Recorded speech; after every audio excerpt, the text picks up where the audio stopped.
Hello, welcome to my YouTube channel, Mightier Than the Sword. Just a brief note as to why that is the title of my station. In 1839, Edward Lytton coined the phrase, "The pen is mightier than the sword." And I think that's true. Sometimes war is necessary, but usually war, as in our Revolutionary War, we had important documents. The Declaration of Independence, the Constitution. We had powerful words to back up the sword. In our day-to-day interaction with our family, our friends, our employers, our neighbors, it's important that we know how to use our words. We know how to frame our ideas so that we can mean what we say and say what we mean. And I think as I've gotten older, I've realized the importance of being able to articulate your ideas carefully so that people understand what you mean. So in my introduction to the fundamentals of writing, I want to explain just the reason why I've created these videos. Now, some individuals were born with a pen in their hand, and their gift to humanity was beautiful and timeless writing. One example, William Shakespeare.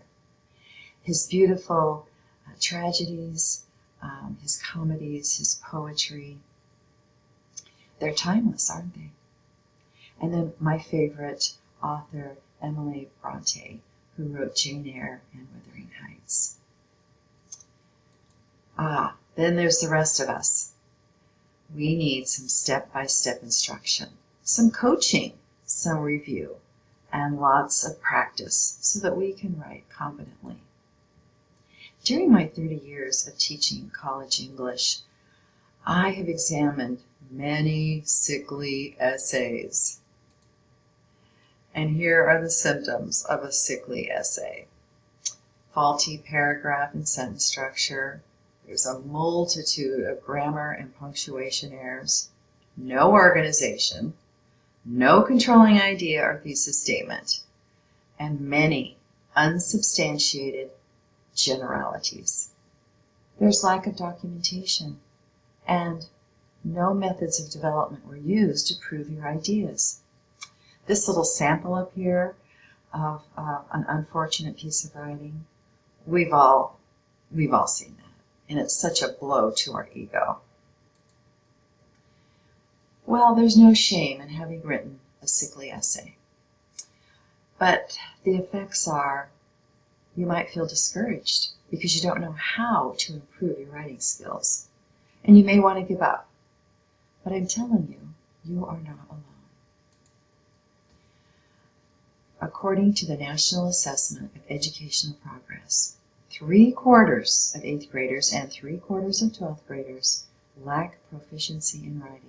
That means that 75% of 8th graders and 12th graders cannot write at grade level.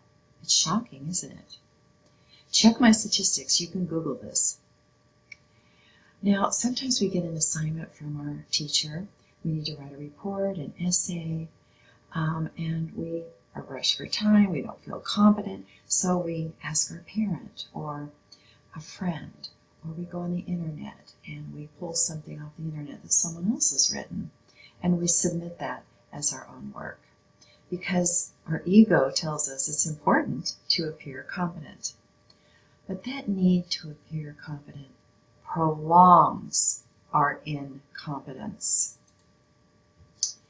Research also shows that 40% of those who took the ACT writing exam in 2016 lacked the skills to complete a college-level course.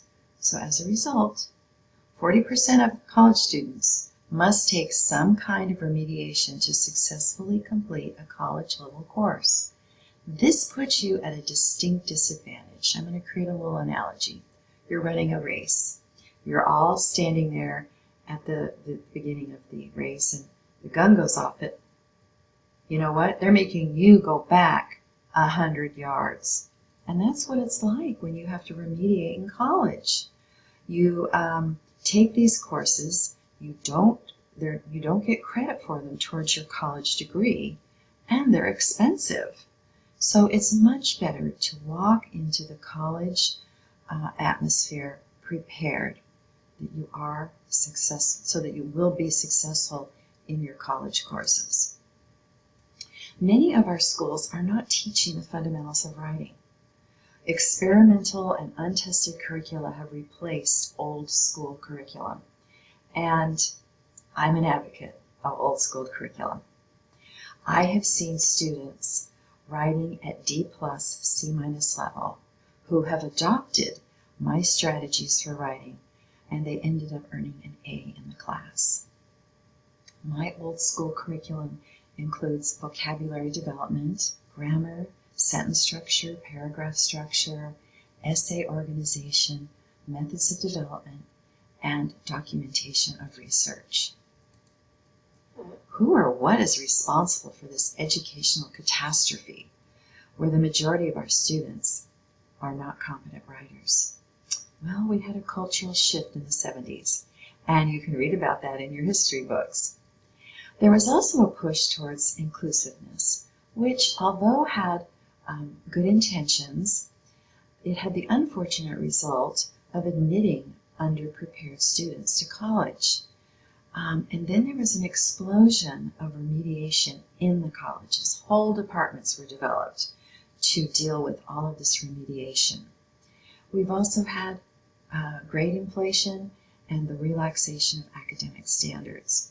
When I first began teaching college English, I taught Shakespeare, drama, poetry, as well as composition. But those are not on the table anymore because my students come to me unprepared, and so I've had to focus on the fundamentals of writing. Now, who's to blame? Now, it's easy to blame institutions, philosophies, and policies for our failures and setbacks, but it has been my experience and my observation that blaming is a waste of time. Blaming others does not solve the problem. It is the individual's responsibility to solve the problem. When you blame others, you surrender the opportunity to grow.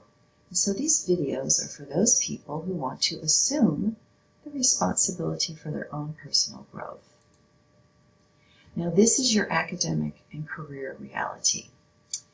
The majority of your college classes will require speaking and writing proficiencies. Whether you're going into math, science, business, education, criminal justice, any number of vocations and careers, your college classes will require you to write reports, proposals, essays, any number of written documents. It's very important that you know how to write good sentences, good paragraphs, and that you have a controlling idea. In your career, you will be asked to write reports, proposals, and it's very important that you know how to do that and that you feel confident doing that.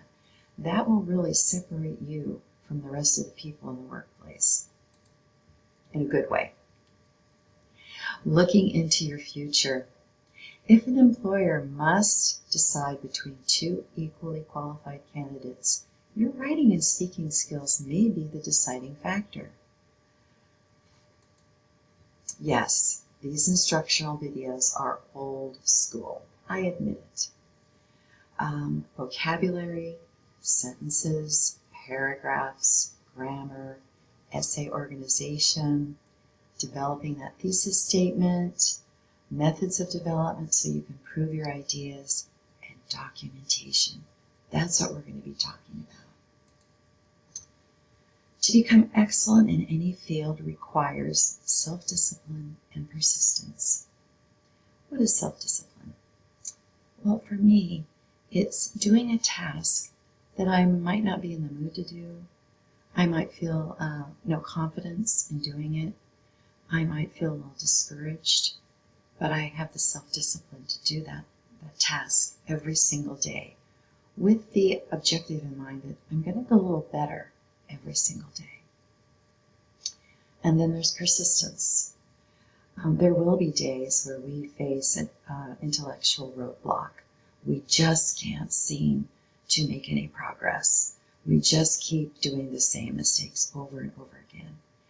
And when you do have an intellectual roadblock and you feel frustrated, that really means that learning is going to happen very quickly.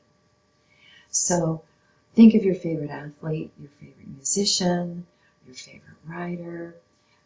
They persisted. Not everybody is gifted, and everything doesn't come easy to all athletes, to all musicians. It takes hours and hours of practice. Look at these surgeons. They're saving somebody's life. Do you think they just threw up their hands when they couldn't memorize all the bones in the body? No. They persisted until they were able to accomplish their task. So, to become excellent requires self-discipline and persistence. Okay, I'm going to create a little analogy to help you remember some of the things I talked about. Consider the sap of a tree. The sap of a tree keeps the tree alive because it's sending nutrients to the branches and up the trunk. And this tree can grow for years, for decades, even 100 years because of the sap.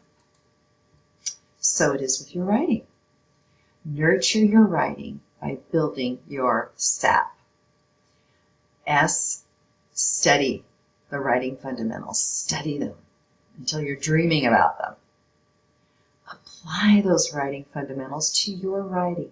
And this is the hardest part because we understand the concept, the principle. We go, oh yeah, I got that. But then applying it to the writing, that's the tough part. And that takes practice, practice, practice. So nurture your writing by building your sap. Remember, through patience and persistence, great things are accomplished.